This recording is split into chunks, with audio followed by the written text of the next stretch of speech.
I learned from my own experience the blessing in being able to pathologize certain emotions. Even many faith traditions have within their holy text or within their belief system some kind of system that establishes what's okay and what's not okay.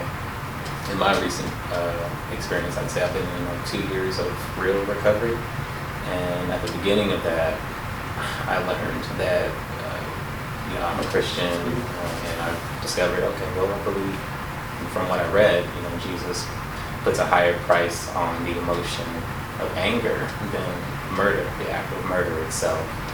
And that's from a passage that I read and studied and meditated. So I learned that, okay, prevention is better than cure, obedience is better than sacrifice. And so if communities of faith could begin to identify what emotions are important to look at, and maybe, and this is from my own experience, maybe even pathologizing certain emotions so that we don't get to a place of it being acted out or acted upon. From what I've learned, from what I've seen, maybe we can get somewhere.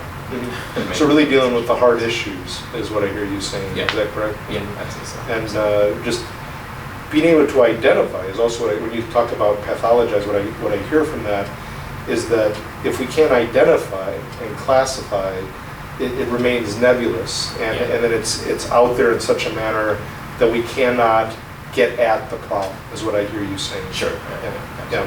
So it's complex, right? Because we look at symptoms and we don't even know, what's going on. We don't ask why. We just assume certain things.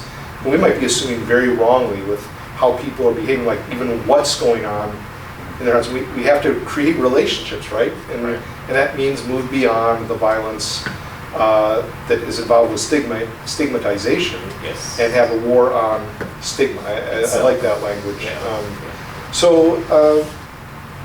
Also, what can people find, or where can people find additional support and information related to mental illness, Mario? Sure. Locally here for Portland, Oregon, for NAMI Multnomah, you can go to www.namimultnomah.org. www.namimultnomah, one word, .org. Okay, so NAMI Multnomah.org.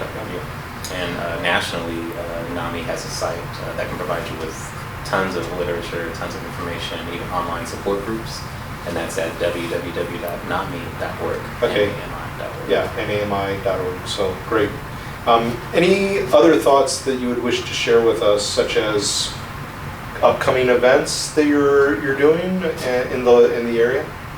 Well, I'd say the biggest thing is NAMI National's campaign to end the silence. That's our youth suicide prevention and mental health awareness program. That's the one that I came on board with when I was hired to NAMI. Really pushing that if we could encourage people to connect with their schools, because youth suicide is a huge deal. And mental illness amongst the youth and transition age youth is a huge deal. Our goal, of course, is within the title of the program, End the Silence. And so we're looking to do presentations. We need more people who are volunteering to do presentations and raise awareness. Mario, I want to thank you for your time, and it's such an important work, and I hope that we at New Wineskins can continue to really build some kind of networking with what you're doing. It's so important. So on behalf of Mario Odighizuwa, yes, that's it, and myself, Paul Louis Metzger, thank you for joining us for New Wine Tastings, and please check out NAMI, both the local and also the national, www.nami.org. So thank you very much.